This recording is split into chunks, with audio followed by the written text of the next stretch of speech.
we continue our exploration of arm locks with the Hanbo. This is the Kitsune clan, a group of sword enthusiasts who like cosplay, reenactment, and historical martial arts. If you have similar interests, feel welcomed.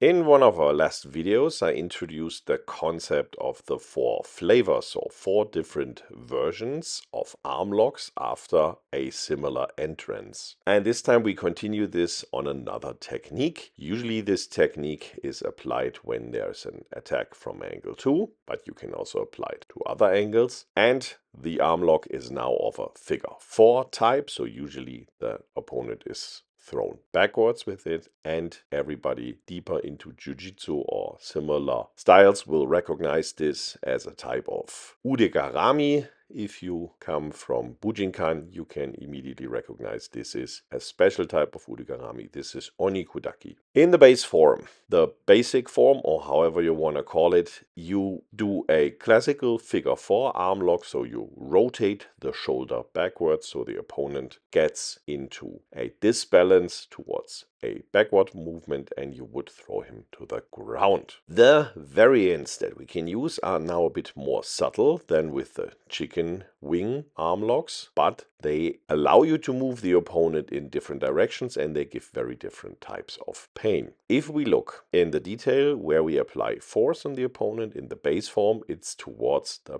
back of the opponent. If we turn around our hip and produce force towards the front of the opponent, the forearm of the opponent becomes squeezed against the Hanbo, and this again squeezes onto the upper arm of the opponent. Be careful, this is a very painful type of lock. In detail, the two bones in fact get also dislocated a bit against each other, so you basically try to explode the elbow, if you want to describe it like that. Do that slowly. Especially with the Hanbo, there's a lot of force in this here. Another way of damaging the elbow instead of the shoulder is the pull motion. So the entrance stays the same, but instead of rotating the shoulder towards the back of the opponent, after entering the basic grip, we make a step backwards. This is a pull, and the opponent will be pulled towards his front, but it moves towards our back. So the different axes are important here. The fourth version is usually entered by first doing a pull motion, moving the opponent forward. And now I change the position of the forearm of the opponent and put that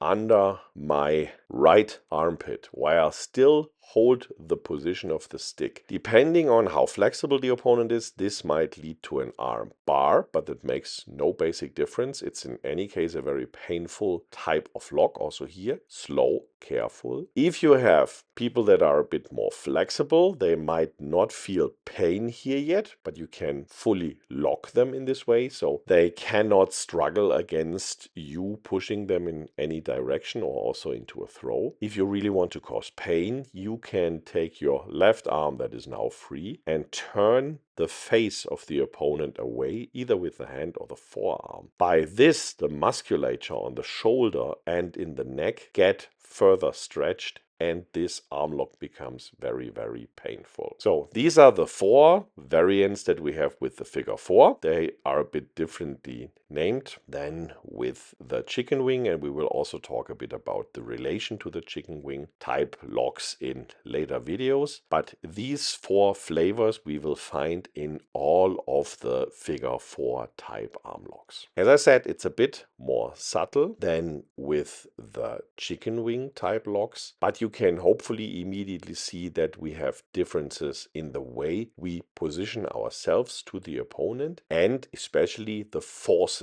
that we apply. If we go through the whole sequence, this is also possible here, similar to what we saw with the chicken wing. If we look at the whole sequence, with the squeeze option, we look in the same direction as the opponent and also provide force in this direction. If we continue into the base motion, we look into the opposite direction compared to the opponent and also apply force in this direction. With the pull motion, we stay in this orientation, so we look in the opposite direction to the opponent, but the force is applied into the direction the opponent looks. Lastly, For the big version, the one where we put the arm under our armpit, we turn around again, so we look in the same direction as the opponent, but our main force works into the opposite direction. And that makes the differences here. Do we need all of these different versions of this arm lock? As I explained already with the chicken wing arm lock, where we went through the 4 flavors, these have different functions.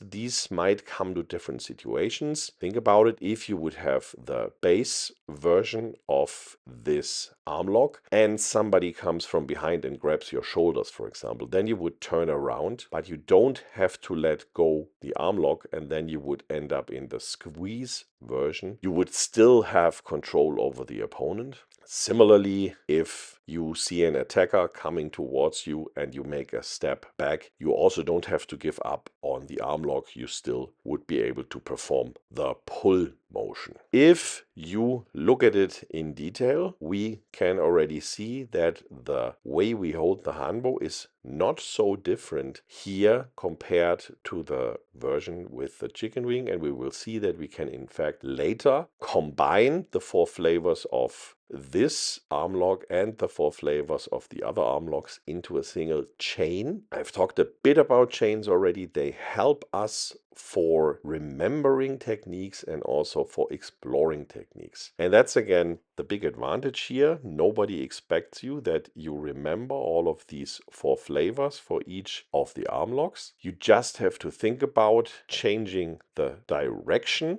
that you look in relation to the opponent and changing the direction of the force, and then you end up with these 4 possibilities. That doesn't mean there are not other versions of Oni-Kudaki Ude-Garami, or however you personally call this type of arm lock. There are more variants of that, but these here give you the 4 basic possibilities concerning your positioning to the opponent and providing force. Why?